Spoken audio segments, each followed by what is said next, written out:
fawr i chi gyd am wneud yr ymdrech i ddod yma yn lygeiniol i fi ar bore Sadwrn a chyfarchion wrth gwrs i bawb sy'n gwylio o gartra lle bynnag ydych chi bore yma a da ni falch o gael eich cwmni chi. Mi gawn ni ddechrau trwy blygu pen mewn gweddi. Dawn at ein gilydd y bore yma i ddysgu'r rhagor am bywyd Iesu Grist. Diolchwn am ei esiampl a'i ddysgeidiaeth sy'n dangos ffordd cariad a chymod ac yn cymell ni i arddel y gwerthoedd gorau. Oed i ni fanteisio'r y cyfle hwn i gael yn hysbrydoli am herio o'r newydd i ddathlu'r ffaith mae Duw cariad ydy ein Duw ni. Amen. Wel, dwi am droi at un o lyfrau'r Hen Testament ar gyfer y darlleniad heddiw, sef llyfr Habacuc, un o'r proffwydi lleiaf, meddwl nhw, ynde. Mae'n cael ei alw'n hynny, wrth gwrs, a mae dim ond 2 pennod sydd yn y llyfr i gyd. A dydy'r disgrifiad ddim yn adlewyrchiad o fath yn y byd o'i faint, na dylanwad, na phwysigrwydd ei neges o. Mae Habacuc, fel mae llawer o'na chi'n gwybod dwi'n siŵr, yn broffwyd unigryw iawn ar un ystyr, achos mae o'n cynnal deialog efo Duw. Fel arfer, mae'r proffwydi yn trosglwyddo neges Duw i'w gyfoedion, ond dydy Habacuc ddim yn gwneud hynny. Yr hyn mae o'n wneud ydy cael sgwrs cynnal deialog efo Duw. A hynny, a mi bod o'n methu deall pam bod Duw yn caniatáu y fath gygioni yn y byd. A felly mae o'n cael sgwrs am y beth efo Duw ei hun. Mae o'n edrych o'i gwmpas, a mae o'n gresynu am y drwg sydd yn y byd. A phan glywn ni eiriau Habacuc, da ni'n synnu pa mor gyfoes maen nhw'n swnio i ni heddiw. Mi allan nhw bod yn disgrifio'n dyddiau ni yn hawdd iawn iawn. Bron na ddweud chi bod Habacuc yn disgrifio yr ychydig wythnosau oedd yn arwain at yr etholiad cyffredinol dyn ni newydd i weld. Felly, dyma'r darlleniad mewn 2 ran. Adnodau 2-4 yn y benod gyntaf o lyfr Habacuc, ac yna y 4 adnod gyntaf yn yr ail benod. Arglwydd, am faint mwy rhaid i ni alw cyn i ti fateb i? Dwi'n gweiddi trais, ond ti ddim yn achub. Pam wyt ti'n caniatáu y fath anghyfiawnder? Pam wyt ti'n gadael i'r fath rygioni fynd yn ei flaen? Does dim i weld ond dinistr a thrais. Dim byd ond ffrio a mwy o gwrthdaro. Mae'r gyfraith wedi colli grym, a does dim cyfiawnder fydd. Mae pobl ddrwg yn bygwth pobl ddiniwed, a chyfiawnder wedi wirdroi'n gam. Dwi'n mynd i sefyll ar y tŵr gwylio, ac edrych allan o wal linas, disgwyl i weld beth fydd Duw yn ei ddweud, a sut fydd o'n ateb y gwyn sydd gen i. A dyma'r arglwydd yn ateb. Ysgrifenna'r neges yma yn eglur ar lechen, i'r negesydd sy'n rhedeg gallu darllen yn hawdd. Mae'n weledigaeth o beth sy'n mynd i ddigwydd. Mae'n dangos sut fydd pethau yn y diwedd. Os nad ydy o'n digwydd yn syth, bydd yn am yn ergar. Mae'n siŵr o ddod ar yr amser iawn. A dyma'r neges. Mae'r gelyn mor falch a'i gymhellion yn drwg, ond bydd yr un cyfiawn yn byw drwy ei ffyddlondeb. Rwan ta, dwi'n siŵr bod rhwystredigaeth Habacuc yn y geiriau yna yn brofiad cyffredin i bob un ohono ni'n dydi rywdro neu gilydd. Roedd o'n byw wrth gwrs yn y 7fed ganrif cyn geni Iesu Grist. Ac mae o'n methu dallt pam bod Duw yn caniatáu y drwg ffynnu fel ag y mae o. Pam bod y diniwed yn dioddau. Ac wrth gwrs mae pobl wedi bod yn gofyn hynny bys ers hynny, dydy. Pam bod hyn yn digwydd i mi, meddwl pobl heddiw? Dyna gwestiwn mawr job am hwnni, ynddo? Ac o'n ei chlwso ni Iesu Grist ei hun ar y groes, yn adleisio geiriau agoriadol Salm 22, ac yn gofyn, fy niw, pam wyt ti wedi troi dy gefn arna? Rwy'n ta dwi'n siŵr bod yna lawer o bobl yn gofyn yr un cwestiwn yn hoes ni wrth edrych ar y sefyllfa wleidyddol ledled y byd. Wrth weld yr rhyfeloedd yn Gaza, yn Wcrain, yn Yemen, mewn llefydd eraill. Da ni'n edrych ar y byd heddiw ac yn gorfod cyfadde bod holl economi y gorllewin wedi seilio ar ecsbloetio'r gwan, creu rhagor o gyfoeth, amddiffyn eiddo, a meithrin diwylliant o fateroliaeth di-derbyn, a da ni gyd yn dod ar yn gweitha yn cael yn signo i mewn i'r ffordd yna o feddwl yn dydyn. Wel, mi ddaru Duw ateb Habacuc yn ôl yr Hen Testament. Ond wrth gwrs, doedd y proffwyd ddim yn hoff o'r ateb a gafodd.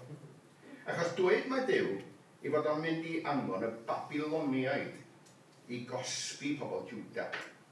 Doedd Habacuc ddim yn deall hynna o gwbl. Oherwydd roedd pobl Jwda yn ystyried y Babiloniaid yn elynion penna. Mae'r cyfan yn hollol afresymol yn meddwl Habacuc. Ac mae hynna'n wersi ni gyd yn dydi heddiw. I beidio trio stumio meddwl ac ewyllus Duw i ffitio yn anghenion bach ni ynddo. I beidio ail-greu fersiwn o Dduw sy'n gyson efo'n rhagfarnau a'n rhestr siopa bach hunanol ni. Y broblem mawr efo hynny wrth gwrs ydy, pan mae pethau'n mynd o'i le, mae'n hawdd beio Duw yn dydi, a da ni gyd wedi gweld hynny'n do. Ond os awn ni mlaen i'r drydedd benod o lyfr Habacuc, fe welwn ni bod y proffwyd wedi dod i delerau efo'i gyfyn gyngor, ac mae wedi dod i sylweddoli mae'r her ydy ymddiried yn niw beth bynnag o'r amoda. Mae rhaid dyfalbarhau mewn llawenydd yn y sicrwydd y bydd y da yn trechu'r drwg yn y pen draw. Mae'r cyfan yn arwain i chafbwynt gyda fo yn y drydedd benod gydag emyn gogoneddus Habacuc, lle mae o'n datgan i ffydd yn niw gweitha popeth. Hyd yn oed, os ydy'r amgylchiadau yn mynd yn ei erbyn, mae Habacuc yn medru gwneud adduned cyhoeddus. Drwy'r cwbl, bydda i'n addoli'r drwg ac yn dathlu'r Duw sydd yn machu fi. Ond cyn mynd ddim pellach, ella dylwn ni egluro i chi pam mod i wedi troi at lyfr Habacuc y bore yma. Rwan ta, falle bod rhai na chi wedi manteisio ar y cyflan ystod y dyddiad byth yma i weld rhai o atyniadau yr ardal yma yn Rhondda Penod Taf. Ac mi fydd yna gyfle pellach i wneud hynny wrth gwrs ymhen rhyw chydig wythnosau, wel mewn cwta dair wythnos, pan fydd yr Eisteddfod Genedlaethol yn dod i'r ardal yma. Wythnos union yn ôl, bore Sadwrn dwytha, ro'n i a chryw o ffrindiau, Cymdeithas Gymraeg, Pen Tyrch a'r Creigia, ac roedd rhai sydd yma'r bore yma yn nghwmni hefo ni. Oedden ni wedi mynd i gael golwg arall ar yr ardal yma. Ac yn enwedig felly ar ardal Gelwyn Jones, fel mae'n digwydd, i fynd i gylch Aberdâr ac i Gwm Cynon, a chael yn tywys o gwmpas yr ardal honno. A thra roedden ni yna, mi glwsodd i lawer o sôn am draddodiad argraffu a chyhoeddi cyfeithog iawn tref Aberdâr. Roedd Aberdâr ar un cyfnod, wrth gwrs, yn ben cadlys cyhoeddi ag argraffu yma yn y de, yn ail i Gaernarfon yn hynny o beth. Ac ymhlith y cyhoeddiadau mwyaf dylanwadol, roedd y papur newydd wythnosol radical i naws, tarian y gweithiwr. Cyhoeddiad oedd yn ymgyrchu dros hawliau'r gweithwyr yn y glofeydd ac yn y gweithfeydd haearn ac alcan ledled De Cymru oedd hwn. Ond roedd o hefyd yn rhoi sylw i ddiwylliant ac i faterion crefyddol ac i faterion Cymraeg, ac yn wir yn denu colofnwyr fel John Morris Jones a Saunders Lewis.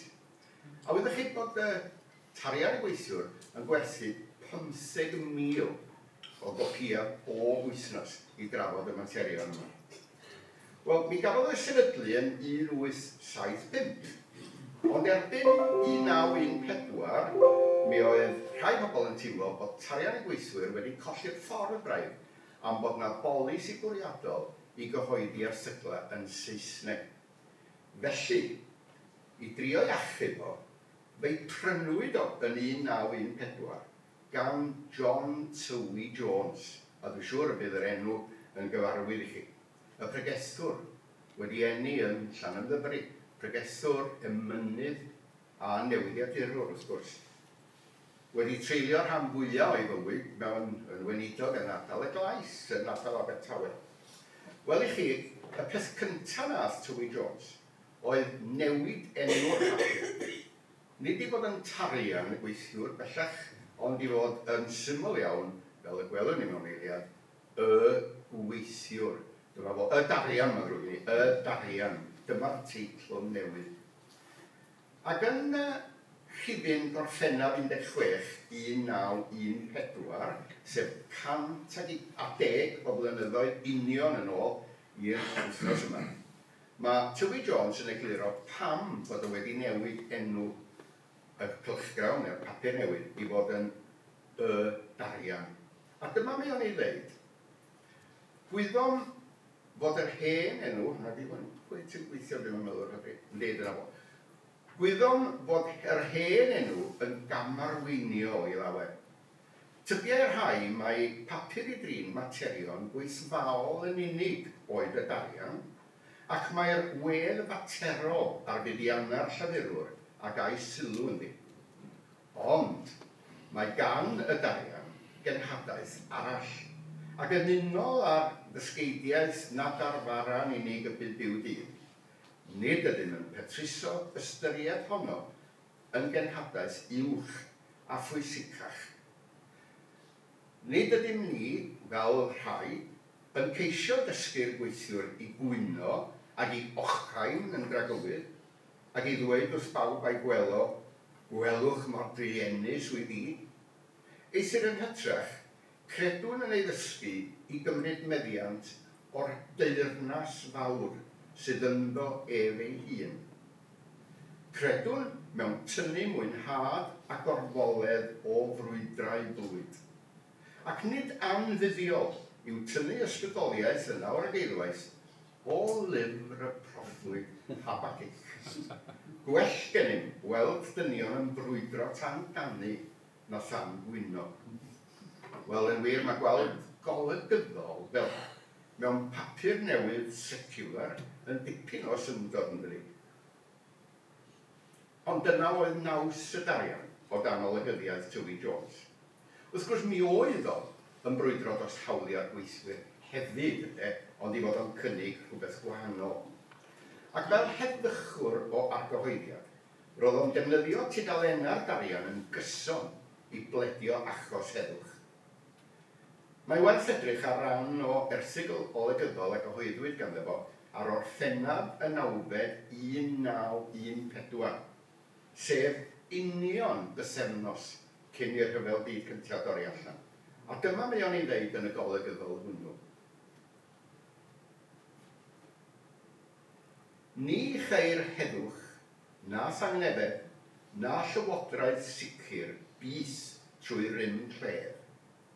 Y mae llwch y merodraethau yn dyst o hynny, a bydd llwch eraill ohonynt eto yn tystio i'r un peth. Ni ddylase'r cleddyf bod wedi dynnu yn enw Iesu o Nasareth pan orchmynwyd ef i'r wain yng Ngethsemane. A'r peth i'w gofio yw i'r Iesu roddi'r rhagorach ar y fyw disgyblion, yr arf hwnnw yw gaioni. A dyna chi naws colofna golygyddol y darian, reit drwy gyfnod y rhyfel. Ac mi fydd yr rhai yn dadla, mae dyna yn anffodus oedd yn gyfrifol am ei dranco hefyd, sef bod safbwynt heddychlon y golygydd Tywey Jones mor groes i'r farn boblogaidd ymhlith trwch y darllenwyr ar y pryd. Ac felly erbyn 1934, mi ddath y darian i ben. A gyda llaw, Henry Lloyd, neu Ap Hefin, oedd y golygydd erbyn hynny, sef awdur y geiriau i bob un sy'n ffyddlon. Ond i ddod yn ôl at Habacuc a Tywey Jones, roedd o'n grediniol pa mor enbyd ydi bywyd Tywi Jones rwan, waeth pa mor dywyll ydy'r sefyllfa, roedd o'n grediniol bod Duw yn dal yno. Mae hynny'n amlwg drwy gyfnod y rhyfel yn y sylwadau golygyddol. Ac mae'n amlwg bod y proffwyd Habacuc wedi ei eirio fo wedi serio ar feddwl Tywi Jones. Ac wrth gwrs, yr un ydy'r her, un yna bob un ohono ni, sef i ddal ati yng nghanol pob adfyd, gan lynu at neges ganolog ar Efengyl, bod y goleuni yn drech na'r tywyllwch, bod gwerthoedd Iesu Grist yn drech na phwerau'r fall. A mae'n braint a'n cyfrifoldeb ni ydy cyhoeddi hynny'n groch, gan droi yn ffydd, wrth gwrs, yn weithredoedd ymarferol i estyn llaw i'n cyddynion, mewn modd cynhwysol, tosturiol, hyd yr oed ar yr adegau trwyllan. A wyddech chi'n meddwl am hynny yn batgoffa fi yn syth am y dyn yma, yr heddychwr o'r Alban y byddwch chi gyd yn gyfarwydd â'i hanes, dwi'n siŵr, George MacLeod. Y dyn nath gymaint dros y clodion a rhai o'r ymylon cymdeithas yn yr Alban ac yn Glasgow yn arbennig. Y dyn a sefydlodd gymuned a Iona wrth gwrs yn def, sy'n helpu pobl dros y byd i gyd erbyn heddiw. A dyma chi ddeudodd George MacLeod rywdro, a dwi'n siŵr y bydd geiriau yma yn gyfarwydd i chi hefyd. Dwi am eich atgoffa chi bod yr Iesu wedi cael ei groeshoeddio, nid mewn eglwys gadeiriol rhwng dwy ganwyll, ond ar groes rhwng dau leidr a domen sbriol, ac yno y dyla'r eglwys fod hefyd. Ac i mi mae hynna'n canu cloch efo'r hyn o dyfrig yn sôn amdano fo, am ddiwinyddiaeth y baw yn Ne Affrica. Yno y dylai'r eglwys fod, yn y byd real, yn gweithio efo pobl real. Duw cariad ar waith efo pobl go iawn yn ei trallod a'i hangen. Waith pa mor doredig ydy'n byd ni. Mae Duw, mae Iesu Grist yno yn y canol yn dydi, yn ynerthu ni, yn dangos y ffordd i ni, ac yn hatgoffa ni o'r gwerthoedd amlygwyd yn ei fywyd o'i hun. A dyna di harddwch yr Efengyl mewn gwirionedd ynddo. Duw ar y waith yn aml iawn yng nghanol hylltod bywyd. Pan fo'r awr ar ei diad, mae rhywun yn teimlo presenoldeb Duw. Ac wrth ddilyn y trywydd yna, ac aros ar Ynys Iona munud bach, dwi'n cael yn atgoffa o ddyfyniad arall clywys i mewn gwasanaeth fel mae digwydd yn yr abati yn Iona. Yr ysbryd glân oedd y thema, a dyma chi a ddywedwyd yn yr oedfa honno. Mae Pentecost yn ymwneud â'r hyn sy'n ein cynnal, yn ein galluogi, yn peri dicter cyfiawn ac yn enyn tosturi. Mae o'n elo'r Pentecost a bywyd llawn ysbryd sy'n llamu allan o gyffyrddiad a thywyllwch a dioddefaint, ac mae'n gyforio o lawenydd. Nid sirioldeb bas Cristnogion llawn hwyl, ond llawenydd dwfn y rhai sy'n llawn gobaith, ac yn clywed can yr ehedydd yn y storm. Rwan ta, mae meddylfryd o'r fath yn hollol nodweddiadol wrth gwrs o ymrwymiad cymuned Iona i weithio dros heddwch a chyfiawnder a thegwch ledled y byd yn dydi, a'r cyfan wedi angori mewn cyd-addoli cynhwysol croesawgar. Ond sylwch wedyn ar y cymal ar y ddiwedd y dyfyniad yma. Nid sirioldeb bas Cristnogion llawn hwyl, ond llawenydd dwfn y rhai sy'n llawn gobaith ac yn clywed can yr ehedydd yn y storm. Nid sôn am Dan Siafings yng ngwres y foment ydyn ni. Nid codi hwyl a chwipio emosiwn dros dro, ond y llawenydd hwnnw sy'n ddwfn yn enaid dyn, yn ysgogi a nerthu a gyrru rwy'n i ymgyrchu am well byd. Y math o lawenydd sy'n peri ni glywed can yr ehedydd yn y storm. Mi fydda hwnna yn delwedd briodol iawn wrth gwrs yn Iona, a'r ehedydd i'w glywed mor aml ar y brynicyn y tu ôl i'r abati, yn arwydd o obaith, a sicrwydd y daw gwawr newydd. Mae'n syniad hyfryd, ynddi. Was pa mor anodd ydy bywyd yng nghanol y storm, mi fedrwn ni glist feinio. Mi glywn ni gan yr ehedydd yng nghanol pob storm. Pobl yn glynu at ei ffydd am ei bod nhw'n clywed can yr ehedydd, yn yr oriau dion, yn union fel Habacuc. Amser maith yn ôl bellach, pan o'n i'n dal yn gweithio fel cynhyrchu teledu ac yn gyfrifol am dechrau canol ar y pryd, mi gawson ni wahoddiad gen i'r cylch pabyddol Cymraeg i fynd efo nhw ar Bererindod i Lwrd, i wneud rhaglen ddogfen ar gyfer Ysbrydrec. Ac mae'n rhaid i mi gyfaddau fod o wedi bod yn brofiad dyrchafol, arbennig am busgofiadwy.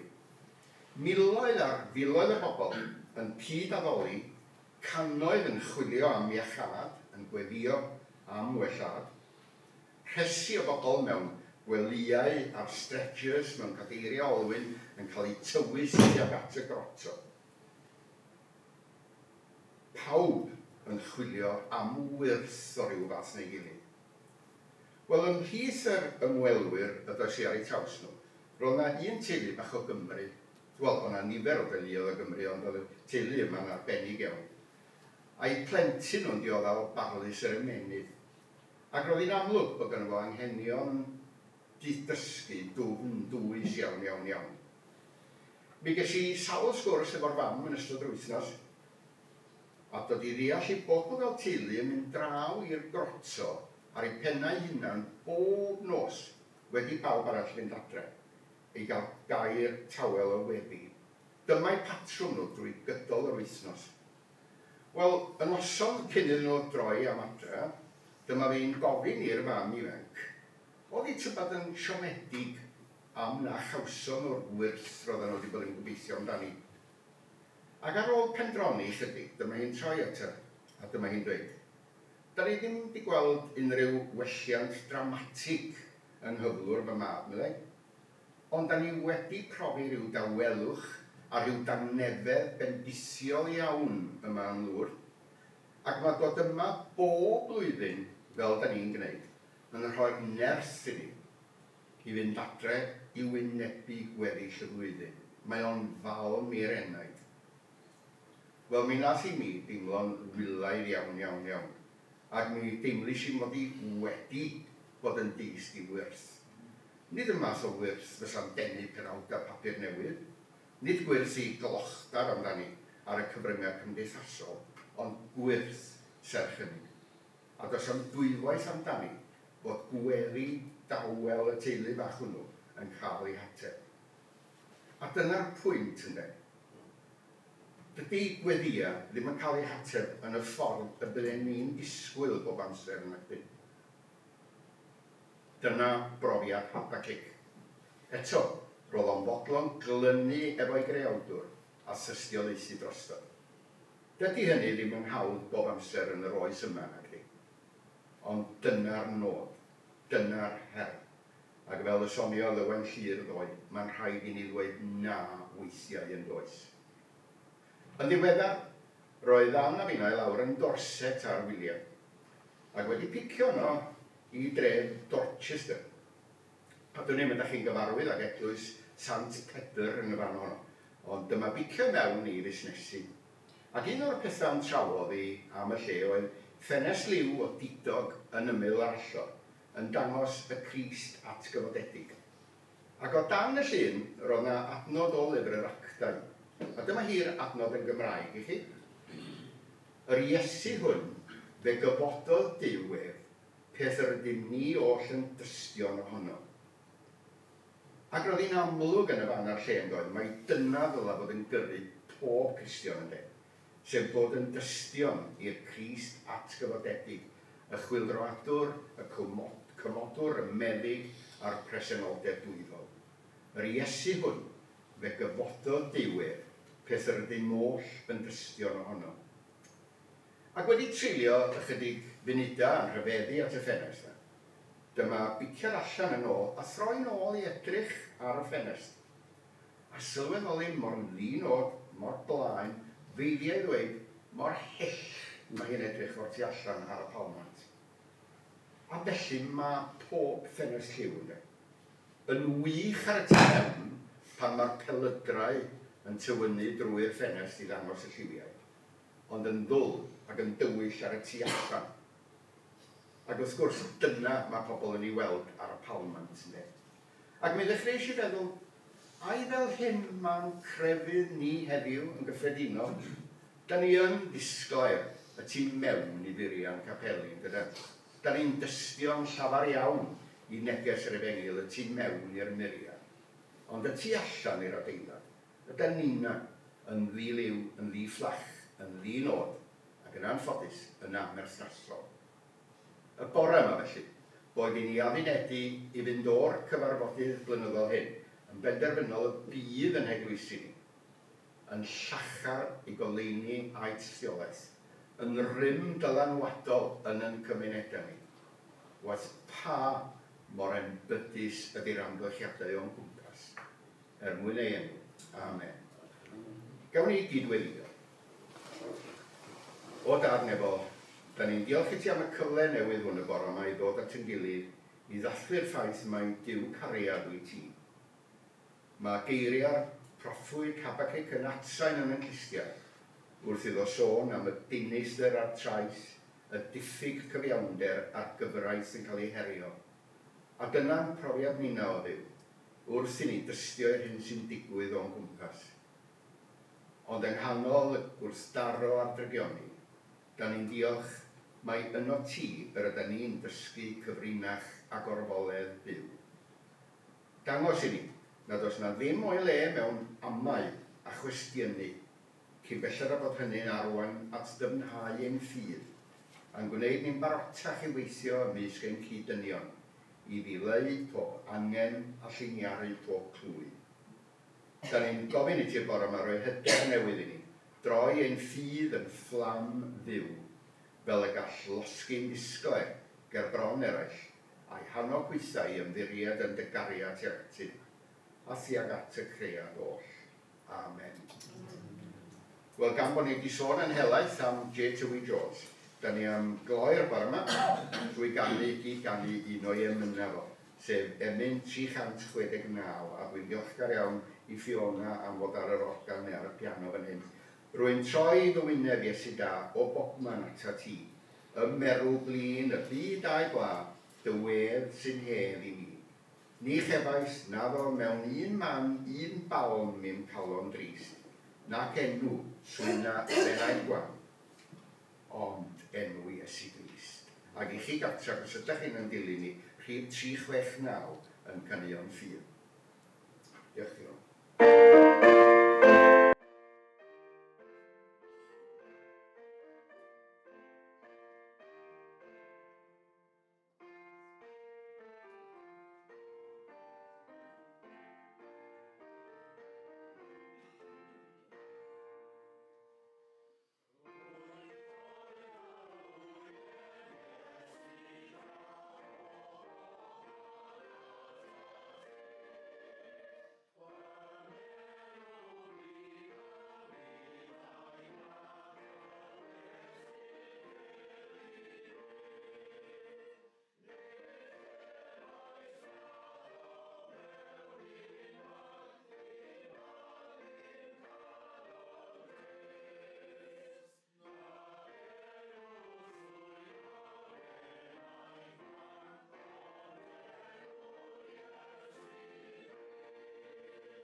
ysgogiad i fod yn llawer a llawn gobaith.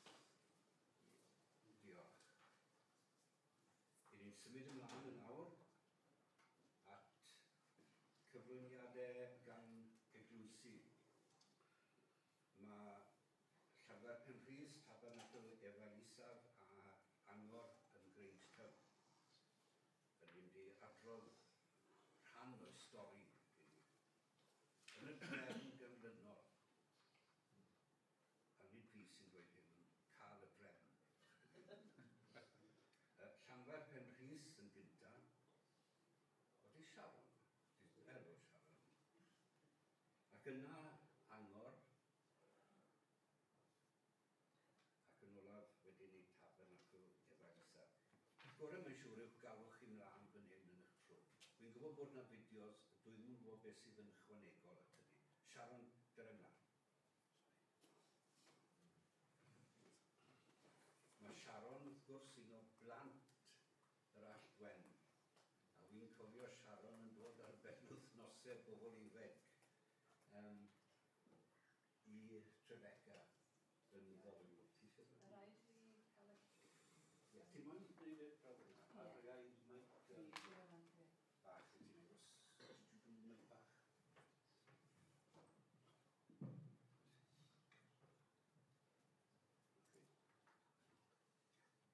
Ie, fi'n cofio Sharon yn dod i'r penwythnosau yn cael ei trefnu yn Blynyddol nôl e.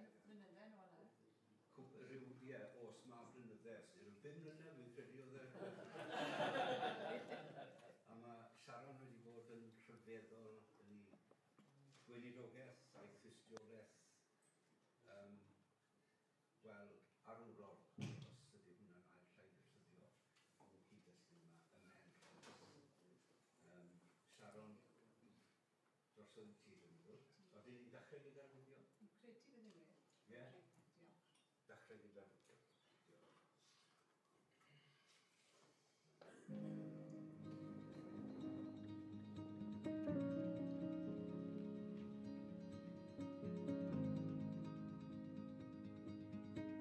Sharon Rhys ydw i, a ni ar hyn o bryd yn y capel yn eglwysi'r Llanfair Penrhys. Mae'r eglwys wedi bod ar agor ers 32 flynyddoedd a wedi bod o dechrau. Yn gweithio gyda John a Nora Morgans a wedyn ni ers hynny gwirfoddolwyr o dramor a nifer o weinidogion eraill o rôl i John a Nora ymddeol. Mae'n ardal ddifreintiedig iawn, ers y dechrau yn anffodus. Beth digwyddodd oedd prynder tai lawr yn y cymoedd, ni rhwng Rhondda Fach a Rhondda Fawr, reit ar ben y mynydd. A felly oedd y cyngor lleol, cyngor Rhondda wedi dechrau adeiladu cartrefi ar gyfer glowyr oedd yn mynd i ddod o Ogledd Lloegr. Ond erbyn bod y stad yn barod, roedd y pyllau glo yn dechrau cyd lawr. Felly oedd y cyngor wedi gorfodi pobl i symud o gymunedau fel Efailisaf, jyst lawr yr hewl, achos oedd eu tai nhw dim tu bach, tu fewn ac yn y blaen. A wedyn ni hefyd, roedd pobl yn dod o wahanol ardaloedd o Prydain gyda problemau cymdeithasol, a roi nhw yma yn y gymuned ar ben y mynydd heb y cyfleusterau. Felly oedd y cefndir ddim yn dda i ddechrau. Dros y blynyddoedd, mae lot o'r cyfraith wedi bod problemau cyffuriau ac alcohol ac yn y blaen, ac eto mae'n gymuned agos.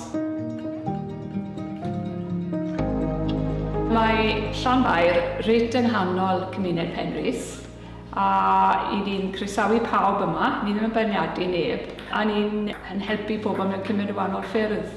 Ni'n ragor 6 diwrnod yr wythnos, a wedyn ni, mae'r gweithgareddau sydd gyda ni ar addoliad sydd gyda ni yma, fel o'n i'n gweud yn cynnwys pawb.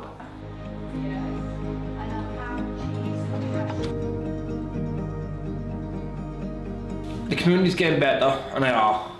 There's less trouble than what it used to be.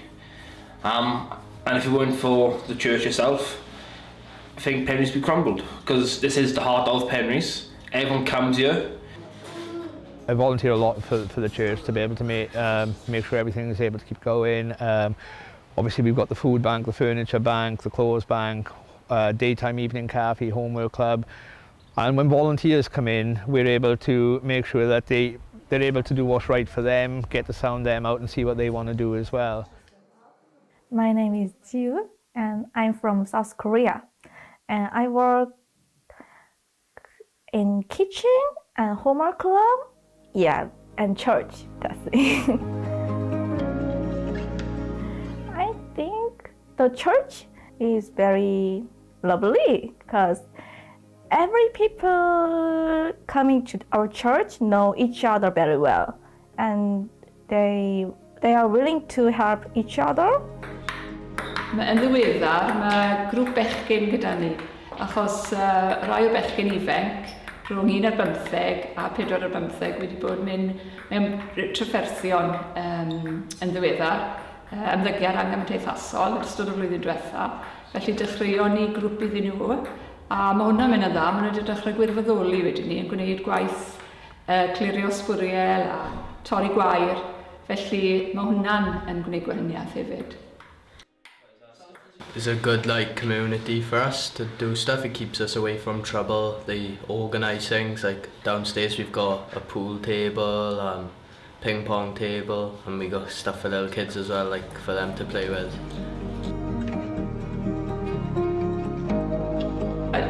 Mae Dyw yn rhoi nerth iddi bob dydd, achos mae cymaint yn ymlaen, a wedyn ni mae'r astudiaeth Beiblaidd yn bwysig iawn i fi'n bersonol, a'r addoliad y Brynawn Dydd Sul wedyn ni. Wy'n teimlo bod Dyw yn cadw ni fynd o ddydd i ddydd, yn hanol prysurdeb popeth. Sharon's fantastic, she really is. I can't say enough good about Sharon, she does everything. She flat to the boards all the time, and again, I don't think Penrhys would be the same if it wasn't for Sharon.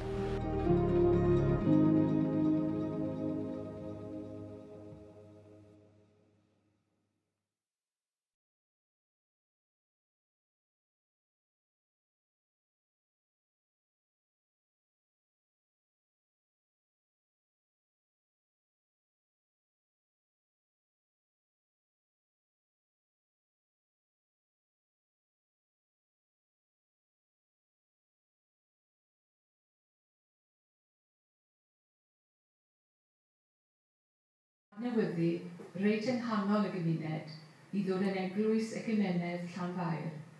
Cyn hynny roedd yr eglwys mewn hen siop yn y ganolfan gymunedol. Es i ar ymweliad â Penrhys 1 diwrnod yr haf honno a phenderfynu fy mod i amwirfoddoli yno.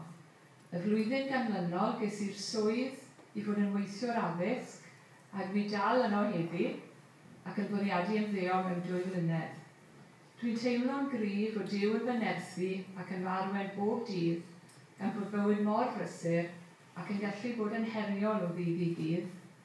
Mae Llanfair yn perthyn i 8 enwad yn cynnwys Undeb yr Annibynwyr ac mae cysylltiadau gyda'r eglwys bebyddol ac eglwys Orthodox Rwsia drwy'r tad deiniol ym Mlaenau Ffestiniog sy'n ymweld â ni pan fod cyfle. Wy'n flin gofio symud hwn, ond o'n i ddim wedi gallu argraffu'r ffordd yma am ryw reswm. Ers y dyddiau cynnar ar ôl i Llanfair agor yn swyddogol ar ddydd Sadwrn Chwefror 9/20 1992, mae llawer o bobl o bob oedran wedi dod i barchu yr eglwys ac yn ddiolchgar am y gwaith i'n ceisio i cyflawni yn enw Crist.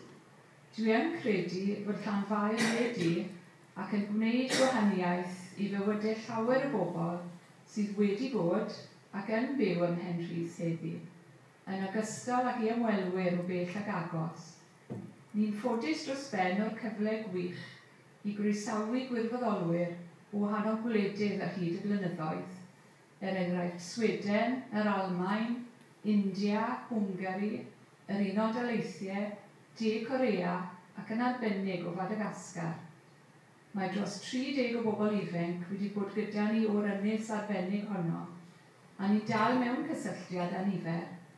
Un ohonynt yw Hanta, mae sawl un o'n chi wedi cwrdd â Hanta, sydd nawr yn gyfrifol am rhedeg cartref ac Ani o Bwcw, un o brosiectau mae Undeb yr Annibynwyr wedi bod yn ei chefnogi drwy hapur fynyddodd tua 6 mlynedd yn ôl. Daeth Hanta ato mewn ferch swil 19 oed ym mis Medi 2001 gyda Nicola o swyddfa eglwys FGKM. Fe gwmpo nhw mewn cariad ym Penrhys a phriodi nes ymlaen mae 2 ferch gyda nhw yn eu harddegau erbyn hyn, Kezia ac Elia.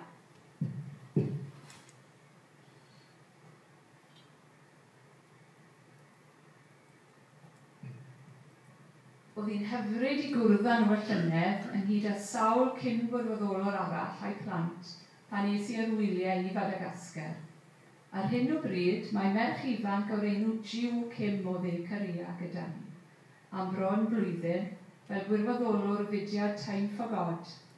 Fel finne, mae'n byw yn un o fflatiau Llanfair, mae'n ferch hyfryd garedig a brwdfrydig iawn, a mae pobl yn dwlu arni. O'ch chi'n gweld i ar y ffilm, o'n i wedi sylwi bod acen ti'n bach o Gymraeg gyda i. A wedodd hi'n lyflu.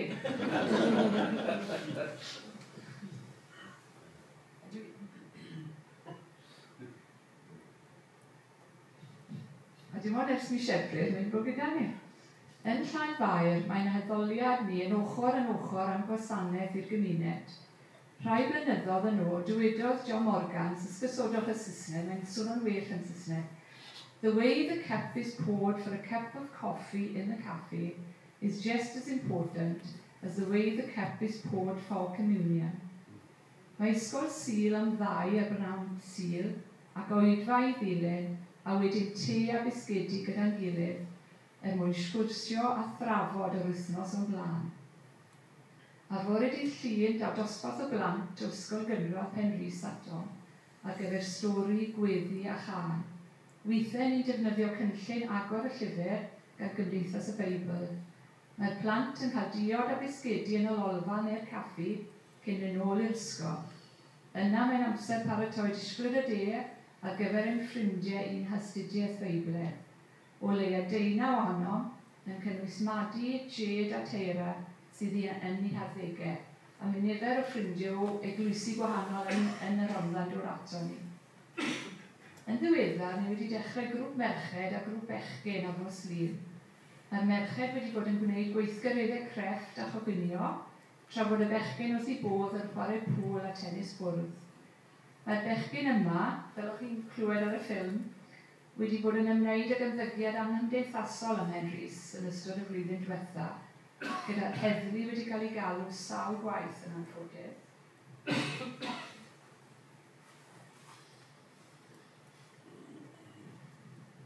Ond tua fis yn ôl, dechreuodd y bechgyn gwirfoddoli gyda ni, yn torri gwair a chasglu sbwriel ac yn y blaen, a maen nhw mor barod i helpu. Mae Duw yn gweithio mewn ffyrdd ryfeddol. Mae caffi Llanfair ar agor dydd Mawrth, dydd Mercher a dydd Iau o 9 tan 2 yn ogystal â nos Fercher a nos Iau. Mae'r prisiau'n resymol iawn mwyn annog pobl i ddod a chael sgwrs a chwmni. Ar nos Fercher gallwch brynu sglodion a sausage am bint. Sy'n ryfedd bod ni mor fisi. Yn ystod caffi'r nos, mae gweithgareddau mewn gwahanol stafelloedd a tu fas os yw un braf.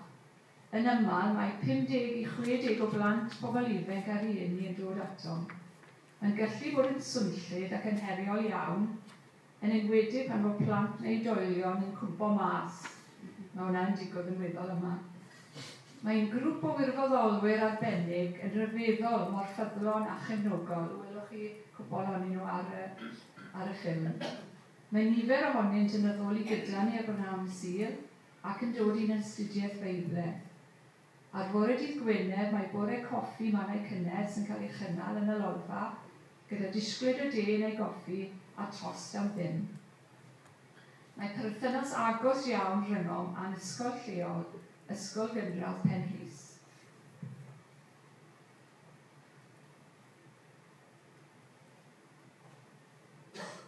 Gan fod clwboedd cartre yn cynnal dwywaith yr wythnos yn Llanfair, ni dewis plentyn i dderbyn tystysgrif seren yr wythnos yn oedfa'r ysgol fore dydd Gwener.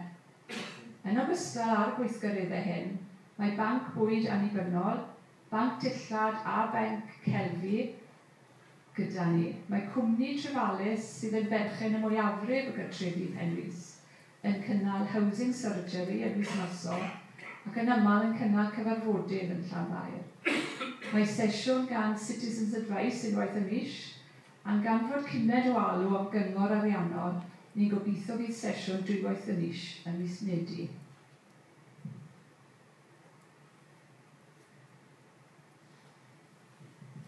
Drwy gwmni Dawns Cymru, mae artist o'r enw Sandra yn arwain grŵp rhiant a phlentyn a brynawn dydd Mercher am 12 yna dosbarth Gentle Exercise, cyn ei bod hi a dyn ifanc o'r enw Cael oedd yn arfer byw yn Penrhys, yn mynd lawr i'r ysgol i arwain gweithdy Park O, symudiad a dawns gyda plant, a nôl i Llanfair ar gyfer gweithdy am 5. Perfformiodd 3 ar 10 o'n plant, oedran 6 ar 10, yng hwyl gelfyddydol Rafft yn Rheorci ym mis Mehefin, a bydden nhw'n perfformio 3 gwaith ar faes Eisteddfod Genedlaethol Rhondda Cynon-Taf ym Mhontypridd a ddydd Sul Awst y Bedwerydd. Felly bydd rai ohonoch yn gallu dod i'r cefnogi. Yn Harnol, bwrlwg brysur iawn dydd Mercher, mae'n hyfryd i ymdawelu a myfyrio pan fod gweinidog neu lleigwr yn gallu dod ato i arwain oedfa gymyn am 3 o'r gloch y prynhawn. So mae plwg fyna, os oes rhywun ar gael rhyw brawn dydd Mercher, byddwn ni'n falch os chi'n gallu dod ato.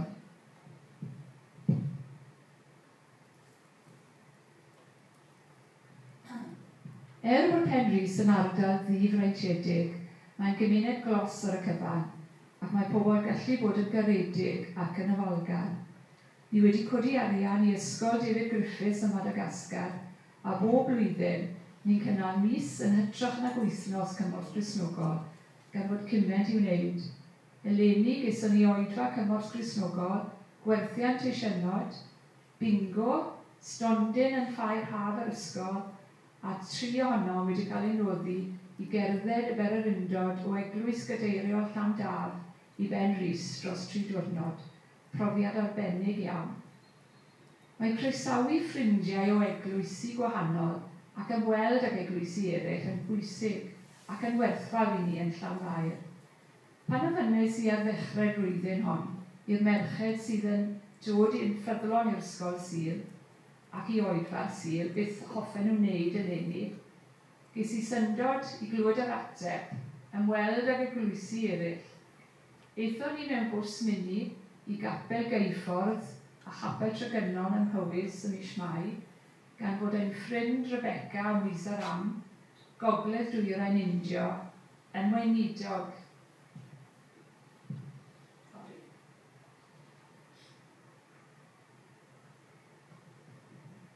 Yn weinidog gydag Eglwys Presbyteriaeth Cymru erbyn hyn. Yna mis Mehefin, ath grŵp ohonom i Eglwys Sardis Ynys Ddu, rhwng Caerffili a'r Coedion.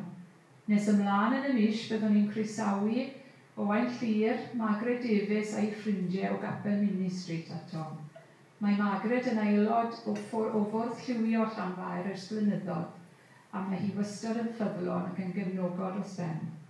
Ym mis Medi mae Tom Evans wedi trefnu bod ei a ffrindiau o gapel Penia Carfyrddin yn dod ar Bererindod i Llanfair, un brynhawn Sul.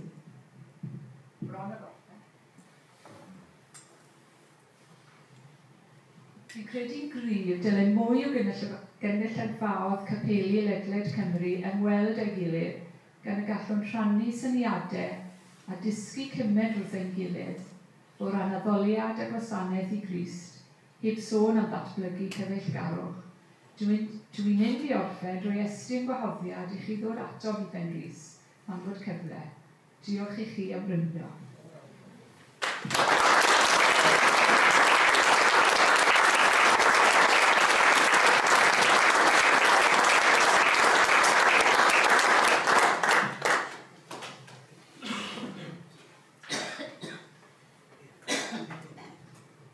Gai diolch o wylio'r calon i Sharon.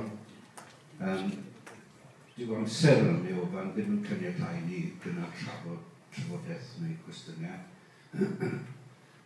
Gai jyst wedi un peth.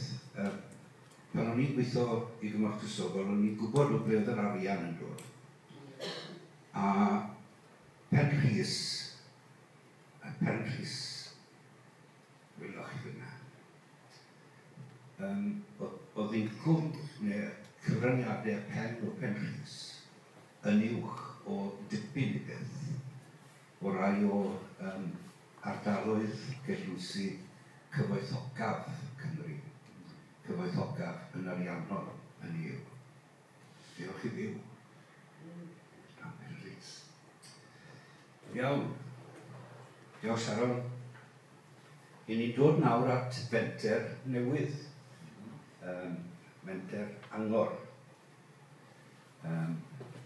Croeso ti. Cynan a fi ffrind. Diolch i gyflwyno. Diolch. Diolch, Jeff. Pan o'n i'n gweithio i gymor Cresnogol, o'n i'n gallu tystio'r un peth yn wir cyfnod i. A diolch am ddod Undeb Penrhys yn y fe. Wel, bore da. Cynan ydw i. O'n i ma dydd Iau yn gwisgo cap gwahanol, ond bore yma fi'n gwisgo cap Angor Grangetown, a mae'n fraint gallu dod yma. Diolch i chi'r bersonol fel Undeb am eich cyfrogaeth chi yn y fenter yma. Mae braf felly rhannu am waith Angor Grangetown gyda chi, sy'n un o'r prosiectau arloesi Undeb yr Annibynwyr. Helo, bod da. Gwyl dwi'n athro yn y bari, hefyd yn rhan o'r gwaith. Ac yn gyntaf, ni jyst eisiau gallu deud a cymryd y cyfle yma i ddeud diolch. Diolch o galon i'r Undeb am y nawdd ariannol. Diolch i Alun Tudur, y diaconiad ac aelodau Efailisaf am bob cymorth y cefnogaeth efo'r gwaith yma. A gair o ymddiheiriad hefyd i ddechrau, mae dim ond fi a Gwyl sydd yma. Mae Alice, gwraig Gwyl, a Rachel yn gwraig i a'r plant, mae Tafwyl ymlaen yng Nghaerdydd. A rhaid i fi ddweud sori dyfrig, ond mae Donna Dyreidi a Ben Dant lot fwy apelgar iddyn nhw na Undeb yr Annibynwyr. Felly dyna be mae'n brager ni bore yma. Ond ie, dyna pam mae dim ond fi a Gwyl sydd yma. Ond o'n i eisiau rhannu'n gyflym iawn gyda chi bore yma 3 peth y benodol. Y gyntaf, beth a pwy yw Angor. Yn ail, beth yw'r gwersi dyn ni wedi ddysgu ar hyd y ffordd. Ac yna rhoi geiriau gloi hefyd. Felly, yn gyntaf, beth a pwy yw Angor? Wel, dwi eisiau dechrau eisiau dweud, efallai bod y term arloesi yn gamarweiniol yn y fan yma. Oherwydd bu 4 ohonom, ni a'n bracach, papur wedi mynd, oedd yn byw yn Grangetown. Dwi wedi colli fy lle. Diolch. Yn dechrau, nôl yn 2018 i weddio am yr ardal. Dwi'n yn gwybod faint o'r chi sy'n nabod Grangetown yn dda, ond mae'n nyth un o'r ardaloedd mwyaf aml ddiwylliannol, ddim yn unig Cymru, ond y Deyrnas Unedig. Mae hefyd yn nyth un o'r ardaloedd mwyaf difreintiedig Cymru.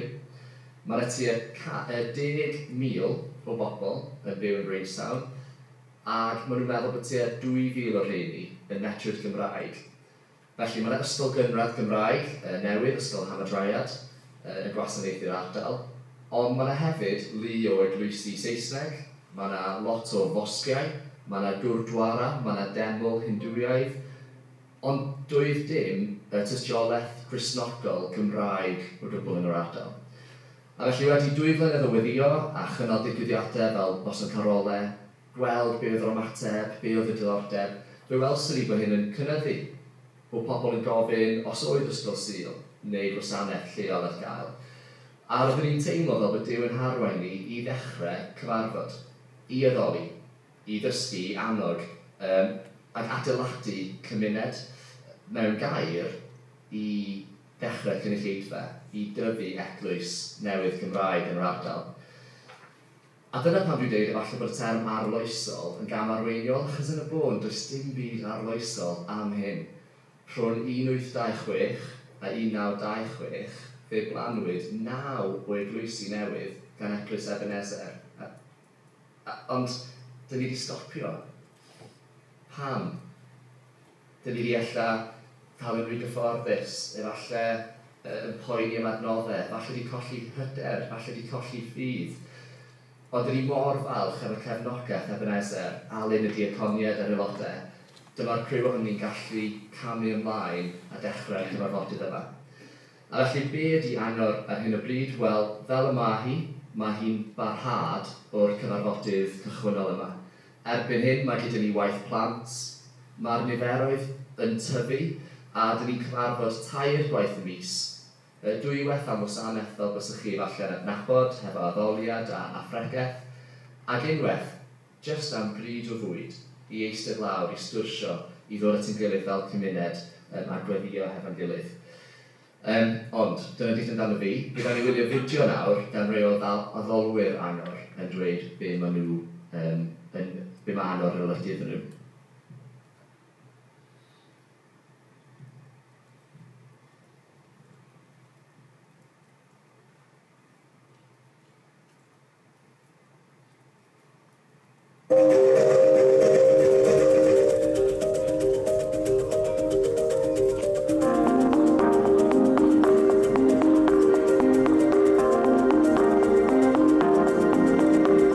Mae Angor yn gynulleidfa newydd sydd wedi dechrau yn Grangetown. Ni'n caru Iesu, ni'n caru ein gilydd a dyn ni eisiau caru'r ardal. A mae wedi tyfu really allan o griw sy'n ei lodau yn eglwys Ebenezer yn Nghaerdydd, oedd eisiau gweld Duw ar waith yn eu cymuned lleol nhw hefyd. A felly ar hyn o bryd mae'n edrych fel cyfarfod ail a 4 sul y mis am wasanaeth, efallai fel bysych chi'n adnabod wasanaeth.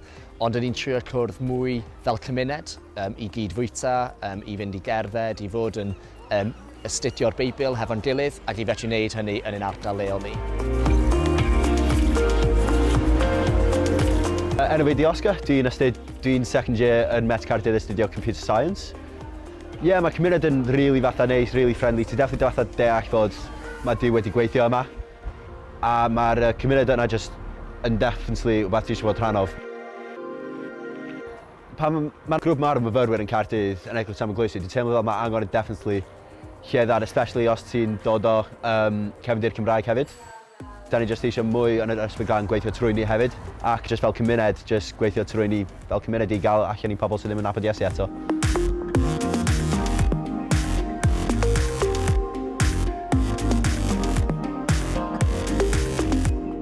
My name is Charlie Morris. I've lived in Grangetown, Cardiff for about 3.5 years. I am English, I'm an English speaker. So I was introduced to the Welsh language through my husband who's fluent and through the church as well. And it was because of meeting him and people from this church that's encouraged me to really embrace the beautiful heavenly language. This church just really drew me in because of the wonderful community that's here. They're just on the same page in terms of theology. They're super friendly and encouraging to me, a great support. They've just become family now. It's really special to me.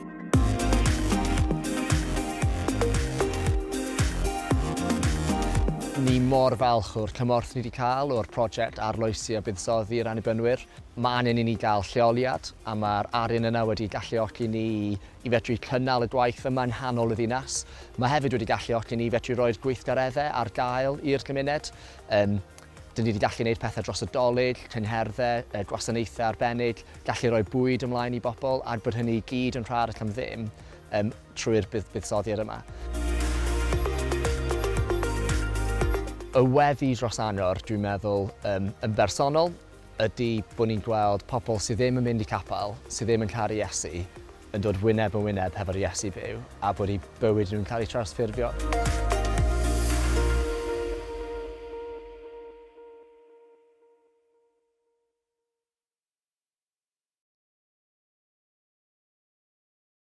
Y metro lawr i Grangetown yn roed y fideo at ei gilydd. Diolch, Rods. Felly gobeithio mae'n amroi rhyw syniad i chi o naws awyrgelch a be ni'n neud yn Angor. Ond yn gyflym nawr, hoffwn ni just rhannu chydig o wersi ni wedi dysgu ar hyd y daith hyd yma Alun yn offi defnyddio'r gair penffrwydrol yn Ebenezer. Dyw'r hyn sgyn i rannu, dych chi ddim yn benffrwydrol, maen nhw'n bethau syml iawn. Ond gobeithio bydd yn helpu chi yn eich eglwysi a'ch cyd-destun chi. Ond fi wedi meddwl am pwynt arall hefyd o ddysyn y cefn, so fi wedi cael amser i ychwanegu hwnna at y pwynt bwyd. Y wers gyntaf, gweddi yno fe, grym gweddi. Mor amlwg, ond mor bwysig. Planodd Duw y weledigaeth yn ein colonau ni ar gyfer Angor wrth i ni ymgynnull i weddio. A heb llaw Duw yn y gwaith, heb arweiniad Duw yn y gwaith, bysa'r prosiect yn aneffeithiol. A'r her i ni, a bob eglwys yno fe, yw peidio anghofio ac esgiluso gweddi y mywyd yr eglwys. Gwai ni os ni ddim yn ceisio arweiniad yr ysbryd glân yno fe. Yr ail beth sydd yn ganolog a mor bwysig i Angor yw'r cymdeithas. Ni'n byw yn ydyn mewn cymdeithas rhanedig.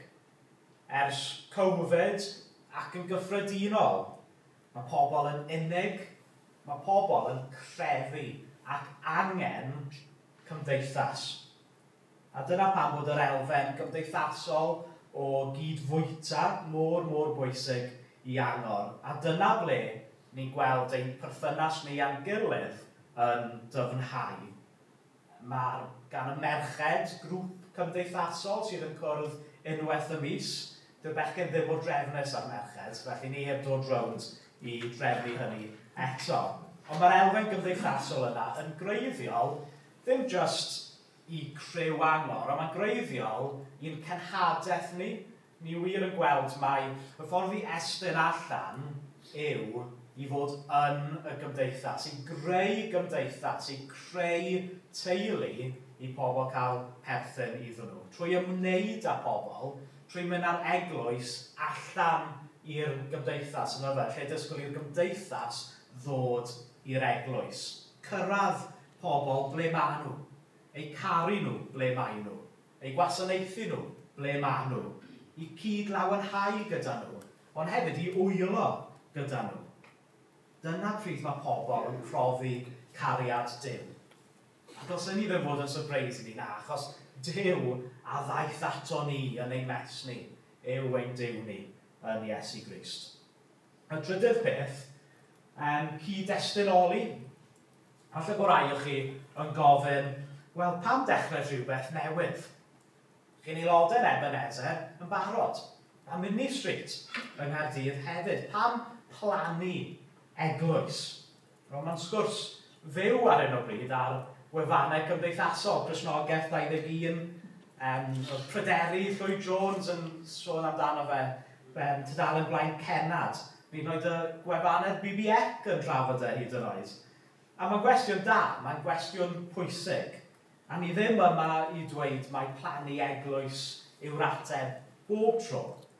Achos, gwai ni os ni yn dweud mai dim ond trwy un ffordd mae Duw yn gallu gweithio. Duw creadigol, Duw mawr, Duw y creawdwr yw ein Duw ni. A mae Duw yn gweithio mewn gwahanol ffyrdd, mewn gwahanol cyd-destun yn y dydd. Ond un cyd-destun ni, roedden ni wir yn meddwl mai dyma beth oedd angen ar gyfer Grangetown. Doedd yna ddim tystiolaeth Gymraeg yn Grangetown. I'r 2,000 o bobl sydd yn siarad Cymraeg yn Grangetown, doedd yna ddim tystiolaeth Gymraeg. Dyna'r ffaith. A mae yna filoedd ar filoedd o siaradwyr Cymraeg ar draws Caerdydd. Dwi'n cofio sgwrsio a ffrind coleg i fi, sydd yn byw yn Grangetown. O'n i yn y Grange, hafan y Grangetown. Oedd e wedi cael bach, lot i yfed. Oedd e'n dweithio fi fel mae e, ar ôl iddo fe cael bach i yfed, fi moyn dod i'r cwrdd dy ti bore fori. Wel, David te, wedes i. Iawn, na i ddod. Pryd mae angen i ni adael Grangetown. So ni'n esbonio wrth yn ffrindi bod fi a Rachel yn helpu mas gyda'r band addoliad yn Ebenezer y bore yma. Felly bydd angen i ni gadael am 9 o'r gloch y bore. Ti'n gallu gweld y golwg. Yr awydd yna i fynd i capel yn newid awr gloch, o, stuff that, byddai dal yn y gwely. So, pam wneud e'n anodd i bobl ddod i capel? Cwestiwn syml, ond bwysig. Pam roi llwystrau i fyny i atal bobl rhag ddod i capel a clywed am Iesu? Felly dyna pam yn ein cyd-destun ni yn Grangetown, sydd yn blwyfol iawn. So, mae yna naws pentrefol i Grangetown. Mae pobl o Grangetown yn licio gwneud bethau yn Grangetown.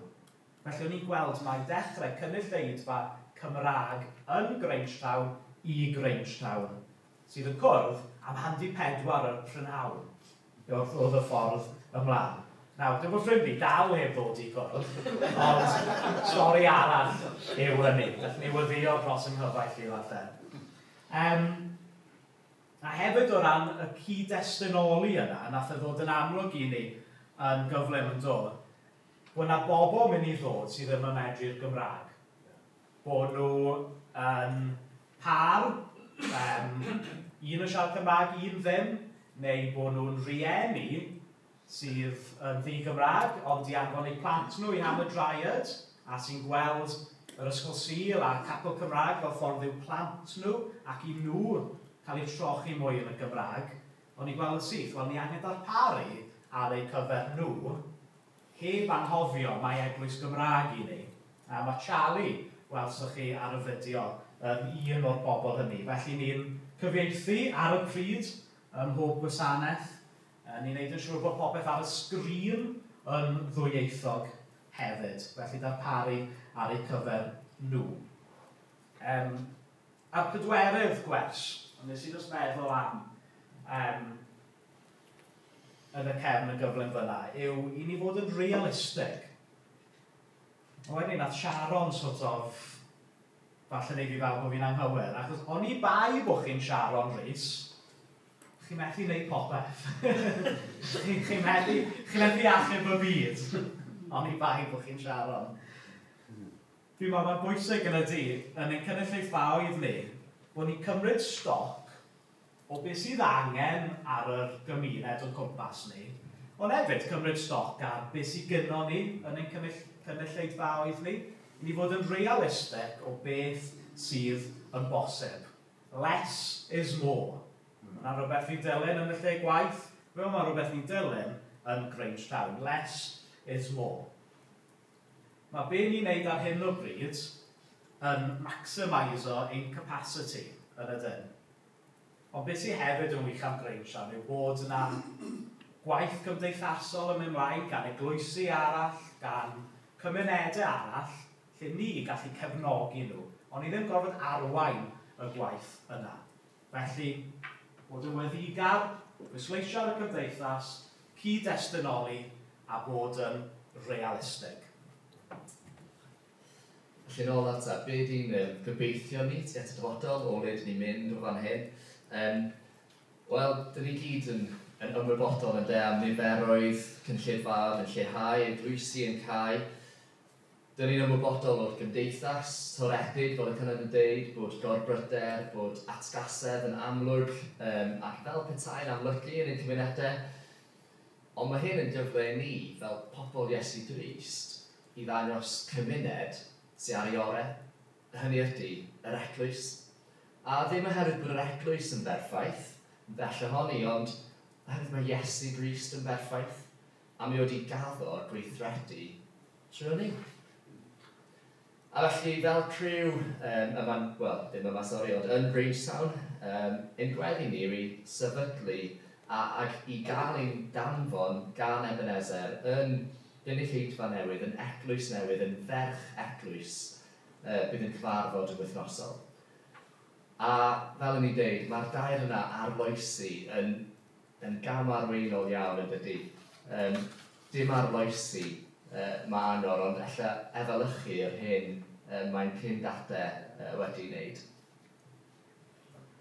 Gafon ni clywed am cynulleidfa Watford yn dod, dydd Iau, 1662, yn enghraifft o pobl yn arloesi.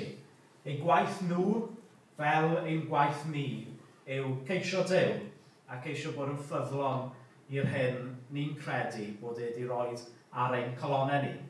Watford 1662, Angor 2024, y 9 eglwys planodd Ebenezer rhwng 1826 a 1926. Yr un yw'r stori, yna fe. Yr un yw'r hanes, yr un yw'r deheuad, yr un yw'r gobeith i gwasanaethu Duw, i lynu'n dyn ato fe a cyhoeddi enw hyfryd Iesu Grist. A ni'n diolch am bob cefnogaeth ni'n cael gan yr Undeb i ymdrechu i wneud hynny. Diolch yn fawr.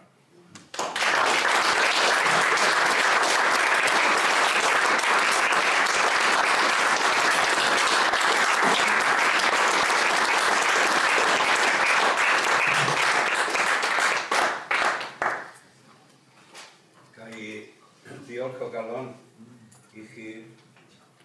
Rhaid ni gofio hefyd bod Ebenezer wedi cael ei chlannu hefyd rhywbryd yn dod.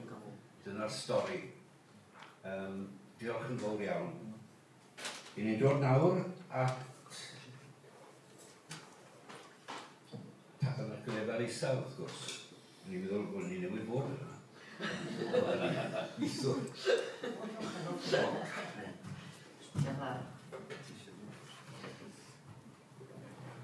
Diolch yn fawr. Rhag ond chi ddim yn abod fi yw gwraig Geraint.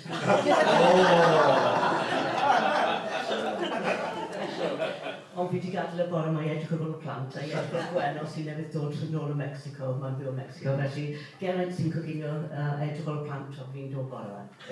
A hefyd fi'n dod i siarad â chi bore yma achos fi'n eistedd ar bwrdd y Tabernacl a hefyd yn gyfrifol yn gweithio gyda grŵp o bobl sy'n gweithio gyda Leri Mai. Fi'n credu y Leri Mai fan hyn neithio roedd hyn? Bydd hi yn y Tabernacl? Do, felly bydd rhan fwy ohonyn chi wedi cwrdd â Leri Mai. Felly, Tabernacl. Mae'n wahanol iawn i'r eglwysi yr ardaloedd yn Grangetown a Penrhys yn bendant. Mae rhan fwy o bobl yn y capel cyn bod nhw'n ddewol wedi cael swyddi llawn amser, yn mynd o'r wyliau tramor o le unwaith y flwyddyn os na mwy. Felly mae'n wahanol iawn, ond mae rai o heriau chi wedi cael yr un peth gyda ni. Ni wedi bod yn ffodus iawn dros y blynyddoedd. Ni wedi cael capel llawn bob wythnos, grwpiau pobl ifanc, grŵp ysgol Sul, lot o bobl yn fodlon helpu mas. A dros y blynyddoedd diwethaf, ni wedi bod yn trafod eitha lot beth bydd capel y dyfodol, a sut ni'n gallu helpu'r capel i cario ymlaen, a falle hyd yn oed tyfu dros y blynyddoedd i ddod. A rhoi pethau ni'n teimlo'n gryf iawn yw bod pobl sy'n dod i'r Tabernacl yn teimlo'n rhan o gymuned. Dyn nhw'n yn troi lan y bore dydd Sul, eistedd lawr gwrando pregeth yn mynd adre, ond bod nhw'n teimlo'n rhan o gymuned. A hefyd, ni'n teimlo'n bwysig iawn bod y Tabernacl rhan o gymuned ehangach, fel bod pobl y pentre yn gwybod beth yw'r capel yn gallu elwa o beth ni'n neud. Felly, chi wedi sôn am Covid yn barod. Fel fi'n dweud, cyn Covid, lot o bobl yn dod y capel, lot o weithgareddau. Yn ystod Covid, fi'n credu ni gyd wedi gweld pethau'n digwydd. Achos oedd lot o'n i'n gallu mynd mas, pobl wedi dechrau gwneud pethau gwahanol o'r dydd Sul. Efallai lot o bobl wedi dechrau mynd am dro lan y garth er enghraifft, a rili wedi mwynhau mynd lan y garth. Rai wedi aros yn y gwely ar y bore dydd Sul, a meddwl. A wedyn, fi ddim yn gallu credu faint o bobl sydd wedi prynu cwn yn ystod Covid. Os chi'n nabod ardal ni, mae bypass, ble mae pobl yn cerdded, seiclo, mynd â cwci am dro. A yn ystod Covid yn bendant, dechrau'r pobl, y patrwm yn mynd mas, dim mynd i gapel i eistedd mewn deilad. A wedyn, ar ôl Covid, chywod, mae lot o bobl wedi dod nôl y capel, ond mae sawl un ddim wedi dod nôl. Maen nhw wedi dechrau hoffi aros yn y gwely, wneud cynnydd dydd Sul, mynd â ci am dro, mynd i'r gym neu beth bynnag. A ni'n bendant wedi colli eitha lot o bobl yn ei 30au a 40au. Ond mae sawl un o capel fan hyn, chydw mae Emlyn fan hyn a Gwilym a Eirian, a fi'n credu bod chi'n cytuno. Dyma oedran mwy anodd. Ni wedi cadw, a fi'n cyfrifo hunan fel un o rai hun dros 60. Mae rhan fwyaf o bobl sy'n dod yn y bore dydd Sul yn 60, 70, 80. A ni'n gweithio yn galed iawn i trio cadw pobl ifancach. Felly, gyda'r arian annibynwyr, fel bych chi'n gwybod siwr o fod, dyw Tabernacl ddim wedi cyflogi y gweinidog, ddim wedi cyflogi neb am flynyddoedd. Felly cael arian yr annibynwyr i allu cyflogi swyddog ieuenctid a chymunedol, mae hwn wedi bod yn help enfawr gyda beth ni moyn wneud. Bydd rai ohonych chi'n nabod Eleri Mae Thomas, a fi'n pas os chi'n gallu dangos y ffilm bach nawr. Achos o'n i gofyn i Geraint beth yw'r bybli yn Gymraeg, achos o'n i'n siŵr, a daeth yn ôl gyda bybli. Ddim lot o help yn diolch Geraint. Felly, byddwch chi'n gweld o'r fideo, mae Eleri'n person bybli iawn, mae'n gallu siarad, falle oedd Eleri'n gwrando nawr, so helo Eleri. Mae'n gallu siarad am beth, mae'n gyfeillgar, mae'n chwerthin, mae'n gwenu, mae'n berson hyfryd bybli.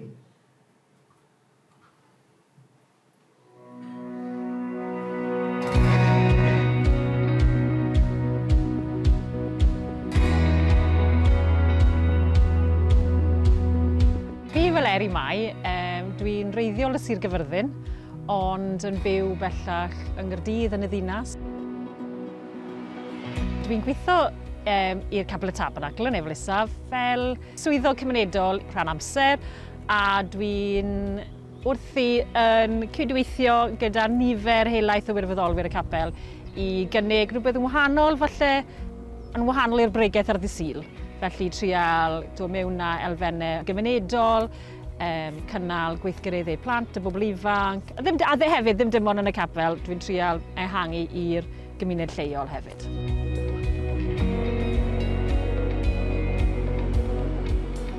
Mae'n capel eitha unigryw, os does na ddim pregethwr parhaol dyn nhw, maen nhw wedi gwneud y capel mewn i fod yn elusen. Felly maen nhw wedi cael grant o'r annibynwyr dan y teitl Arloesi a Buddsoddi. Ar ddydd Sul, dwi'n rhedeg clwb ieuenctid, sef y twmied, as mae unrhyw'n yn nabod unrhyw beth am Capel y Tabernacl, mae'r twmied wedi bod mynd ers blynyddau a dwi jyst yn parhau y gwaith ardderchog oedd ma'n barod. Ond dwi hefyd wedi gweld oedd na bwlch o bobl ifanc, oedd ddim yn ysgol uwchradd, ond ysgol gynradd, oedd methu mynechu'r ysgol Sul oherwydd nhw'n wario rygbi a pêl-drod. Felly dwi'n gwneud y twmied ar gyfer yr ysgol uwchradd, ond dwi hefyd nawr yn gwneud y twmied bach ar gyfer yr ysgol gynradd blwyddyn 5 a 6. So mae hwnna ar ddydd Sul. Ar ddydd Mawrth, fel rhan o'r gymuned, ni wedi dechrau bore coffi. Mae hwnna'n agored i unrhyw un. A mae hwn yn lle da dwi'n teimlo i fynd iddo fe. Dwi'n gyfrifol unwaith y mis, ond hefyd dwi'n cael siarad â'r bobl yn y gymuned, bobl falle sydd ddim yn dod i'r capel, a dwi'n cael sgwrsio am pethau dwi'n neud, neu os mae syniadau dyn nhw, sut maen nhw'n gallu helpu. A mae nifer yn gweud, falle hwnna yw'r unig bobl maen nhw'n gweld yn ystod yr wythnos, yw'r bobl yn y bore coffi. Os chi'n dod i'r capel ar ddydd Iau, mae'n llawn bwrlw yma, mae yna wirfoddolwyr yn y gardd cymunedol sydd wedi cael ei datblygu, a mae lot o bobl yn gweud mae'n jyst yn neis yn ddod i iste, sylfyfyrio'r syniad oedd yn ystod cyfnod clo oedd mynd â'r bobl i fynd, a nhw'n jyst yn teimlo. So oedd hwn yn rhyw fath o ffocws yn nhw ar bob dydd Iau i ddod i wneud cynnal y chadw, a dros nos mae wedi tyfu mewn i rhywbeth enfawr. Fi'n credu tua 8 randir sy'n yma, a wrth gwrs mae'n tynnu lot o bobl mewn o'r pentre, pobl falle na fydde'n dod i gapel, ond maen cael sgwrs gyda ni fel aelodau'r capel ac yn ffindio mas mwy o'r gwaith i ni'n wneud. Yn aml mae sgiliau dyn nhw neu pethau dyn nhw i gyfrannu sy'n gallu helpu gwaith y capel. Fi'n credu y sgiliau sy'n gyda Eleri, maen nhw'n wych, mae'n dda gyda pobl a mae'n gallu siarad gyda pawb sydd yn galw yma, a mae'n gallu cyfeirio pobl at y help maen nhw angen, neu gallu gofyn aelod o'r capel i helpu lle maen nhw'n gallu. So mae'n gwneud gwaith da fel yna, mae'n tynnu'r plant mewn i gweithio gyda'r oedolion yn yr ardd, felly mae'n tynnu'r oedrannau at ei gilydd hefyd fel ni, achos mae'n gwybod beth sy'n mynd mlaen gyda phawb yn dyfa. Cyn dechrau'r swydd, o'n i ddim cweit yn siŵr beth oedd i'n mynd i wneud a beth oedd yr amcan, ond dwi wedi cael bach o canfas blanc fel petai, gallu wneud unrhyw beth. Ond dwi'n bendant y teimlo fod wedi, ddim yn dod o Efailisaf, dwi'n teimlo, dwi'n perthyn yma, dwi'n teimlo fod y gymuned wedi cymryd fe, pob un dan ei wennau fel petai. A mae'r moesau a'r gwaith sy'n dod o hynna, dwi'n meddwl yn gallu trosglwyddo i fi, ond hefyd i'r gwaith dwi'n wneud ar bobl ifanc, dwi'n teimlo wrth gweld pawb ar waith fan hyn a sut maen nhw'n gweithio, dwi'n gallu trosglwyddo hwnna i'r bobl ifanc.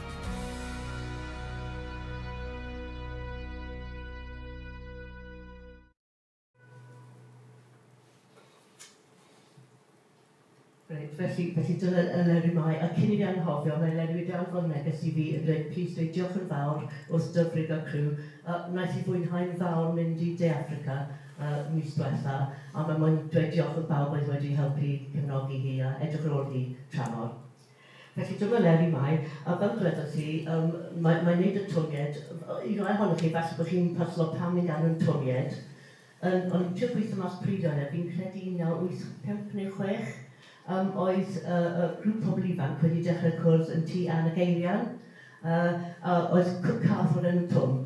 Felly, amser gofyn nhw beth i moyn gael y grŵp pobl ifanc, yn lle rhywbeth fel yr Enfys neu'r Ysbryd neu'r Twm. Felly, tre i Twm, a dros y blynyddoedd mae wedi dod mewn i y Twmied. Cyn Covid, o'n i'n gwybod bob tro bod bore dydd Sul yn broblem, oedd y bechgyn i gyd yn chwarae rygbi yno. Erbyn nawr, mae merched yn chwarae rygbi hefyd o'r bore dydd Sul, a mwy na ni, a pêl-droed, a dawnsio, a mwy na ni, mae'n chwarae rygbi pêl-droed prynhawn dydd Sul hefyd. Maen nhw mas cymaint, a mae trio ffeind o amser pryd mae plant yn gallu dod yn rili anodd.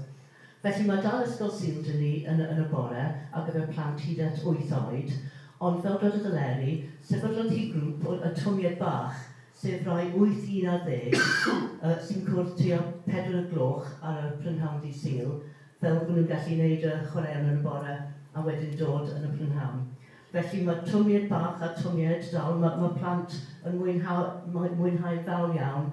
Mae Eleri mor dda yn siarad plant, a mae wedi edrych ar ôl nhw rai nhw sy'n mynd trwy arholiadau pethau. Fi'n gwybod mae Eleri maen nhw'n gwerthfawrogi Eleri yn fawr iawn am y cefnogaeth mae'n rhoi iddyn nhw.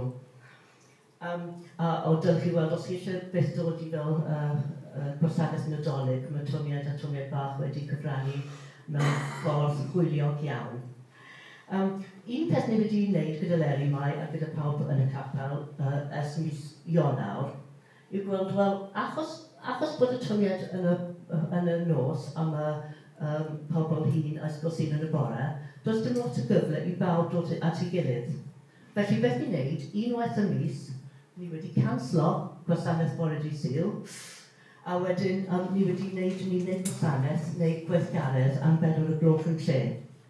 Nawr mae rai wythnosau wedi gweithio'n well na gilydd, ond ar y cyfan wedi gweithio'n eitha da gyda pobl o bob oedran yn gwneud gweithgareddau, ambell waith mwy fel cwrdd bob oedran, ambell waith peth fel peintio, ni wedi cael Dafydd Iwan unwaith, ni wedi bob math o beth, unrhyw beth sy'n gallu tynnu pawb at ei gilydd. A wedyn, felly wedi gweithio'n rili dda, achos chi'n gwybod braidd bod pobl ifanc yn bach i chi ddod, a maen nhw'n rili hoffi Domino's pizzas. So beth ni wedi gwneud ambell waith i dweud, ar diwedd gwasanaeth bydd Domino's, a beth ni'n gwneud, hanner awr cyn bod ni moyn bwyd, chi'n archebu ar y we, chi'n archebu faint o pizza sy'n moyn i 40 o bobl, a wedyn mae fan yn cyrraedd a mae Domino's i bawb. A mae'n wedi gweithio'n rili dda, mae plant yn dweud, ni'n gallu edrych bob wythnos. Dim pwynt, ond chi'n gorfod ffind o pethau fel pobl ifanc, a fi'n credu mae pobl hŷn yn gwerthfawrogi'r ffaith, mae nhw'n moyn y pobl ifanc i fod yna, a mae'n gweithio'n rili dda. Byddai'n siarad yn byr. Swydd ysgrifiad yn Eleri Mai, pethau iewn, ni wedi siarad yn barod, rieni ifanc, fel dwi'n dweud, ni wedi colli pobl i'n 30 a 40. Maen nhw'n dod i'r ysgol Sul, ond maen nhw mor brysur gyda popeth ysgol, popeth gwaith. Ni'n trio ffind o pethau i wneud gyda nhw fel bwffet ar ôl capel, mynd i Italian yn y nos. Dydd Sul diwetha wnaethon ni brecwast yn y capel, bacon butties, ni'n hoffi bwyd yn y capel ni. Bacon butties a croissant a peth fel yna. Pethau a oedd e'n neis eto gweld cymysgu oedran. So dyma'r pethau pobl ifanc, teuluoedd, pethau eraill ni'n trio wneud gyda hi gweithgareddau. Fel fi'n dweud, gyda gwirfoddolwyr, fi ddim wedi cyflogi neb am flynyddoedd, mae lot o bobl yn gwirfoddoli yn y capel, ond eto mae'r rhan fwy ar hyn o bryd yn ei 60 lan. Felly beth bydd yn digwydd mewn 10 mlynedd, 20 mlynedd, os na bydd ni'n tynnu pobl ifancach, ond wedyn fel fi dweud mewn y brysur.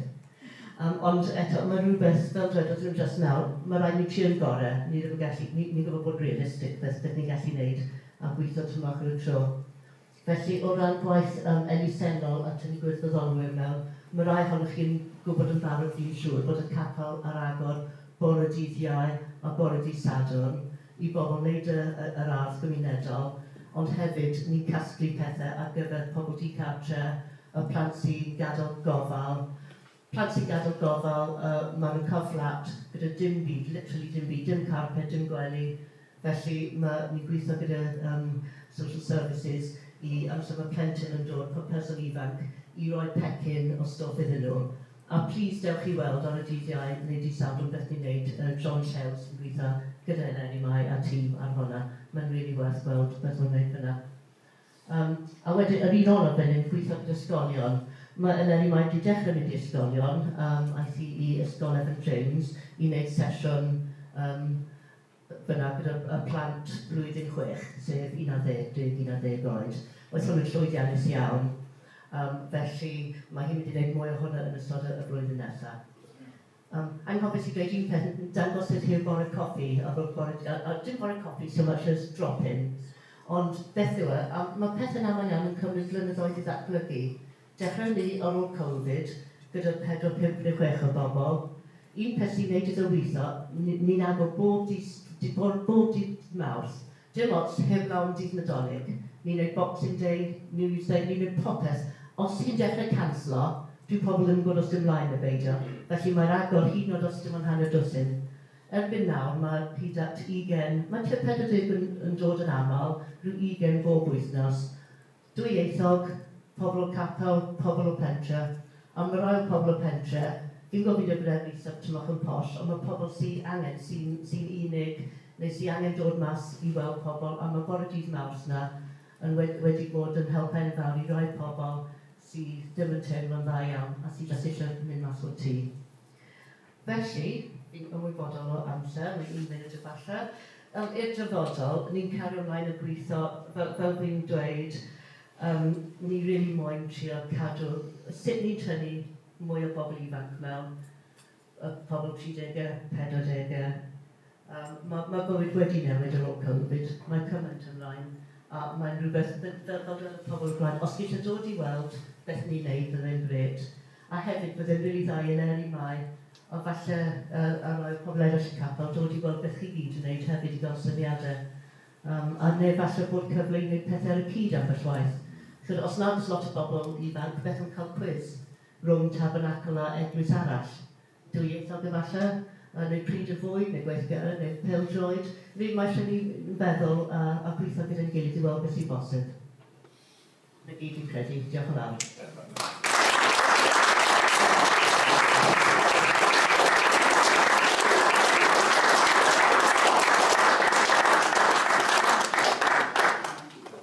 Diolch yn fawr iawn. Mae hwn wedi cael anna. Diolch yn fawr iawn Carolyn. Dyna ni bod wedi cyflwyno chi, ond ges i bach o sioc i'ch gweld chi'n blwyddyn. Sorry, fi wedi dod o'r thing.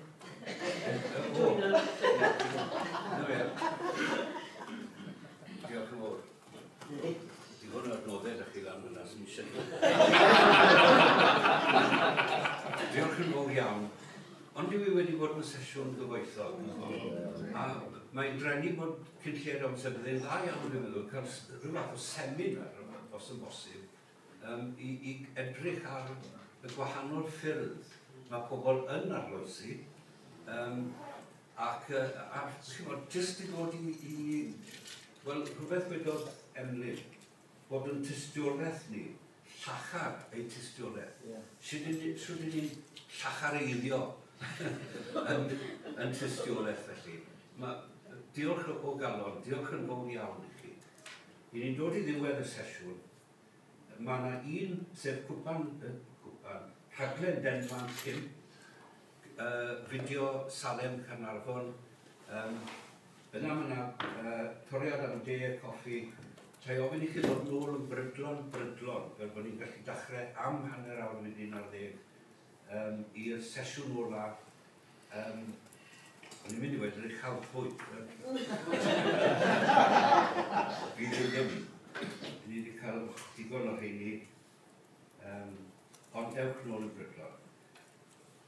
Cwpan rhaglen Denman Cym, Salem Carnarfon.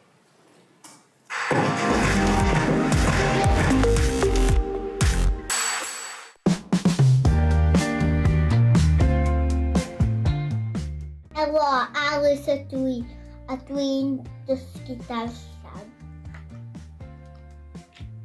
Dwi'n dysgu digielu car.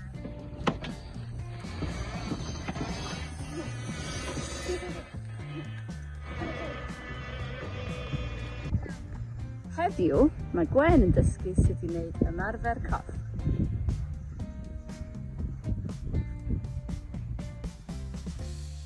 Helo, enw fi di Iwan a dwi'n dysgu sut i reidio beic. Fy enw i di Emrys a dwi'n dysgu tennis. Helo, enw fi di Gwion a dwi'n dysgu am anifeiliaid o dan y môr. Fy enw i ydi Owen a dwi'n dysgu chwarae rygbi. Enw fi ydi Esych a dwi'n dysgu sgwtio.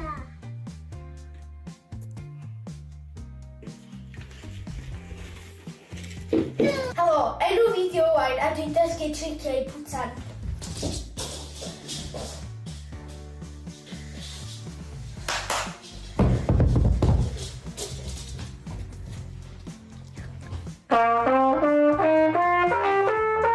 Helo, Deian dwi a dwi'n dysgu corn. Drwy mae Pel Thomas a dwi'n dysgu sut i siarad Ffrangeg yn Ffrainc. Bonjour, Sama, merci, au revoir.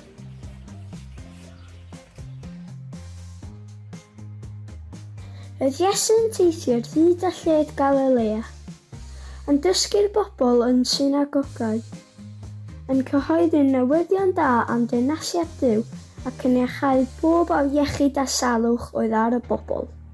Pan gyrhaeddodd Iesu'r lon a gwelodd y dyrfa fawr yno, roedd yn teimlo i'r byw drostyn nhw, am ei bod fel defaid hebddigael i ofalu amdanyn nhw.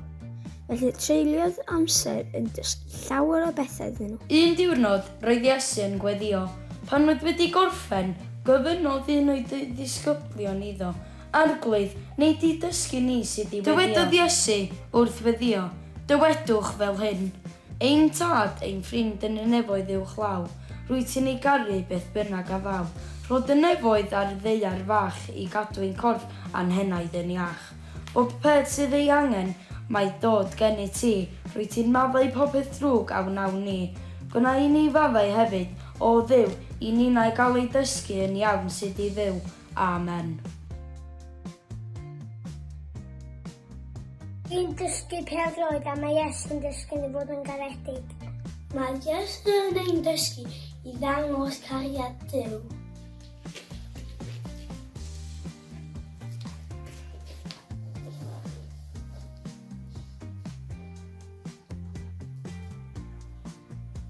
Mae Iesu'n dysgu sut i fod yn ddew.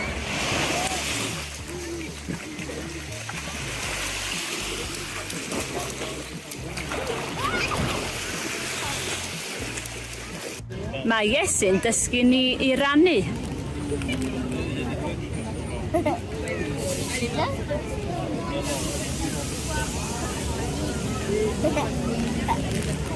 Mae Iesu yn ei dysgu i fod yn garedig.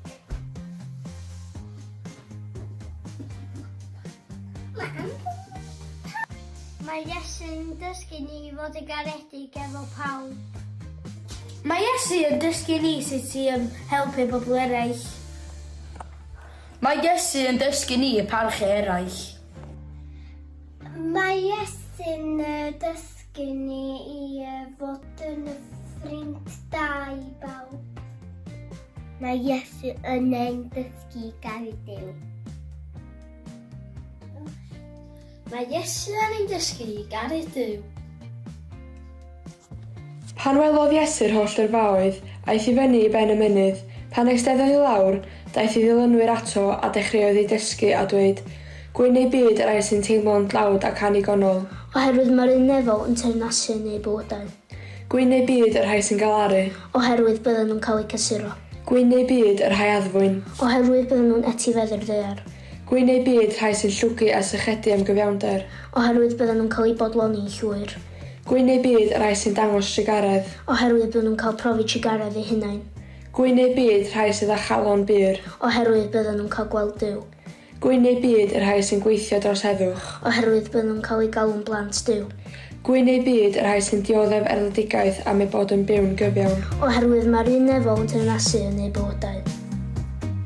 Diolch Iesu am ei dysgu, helpa ni i'w rando arna ti.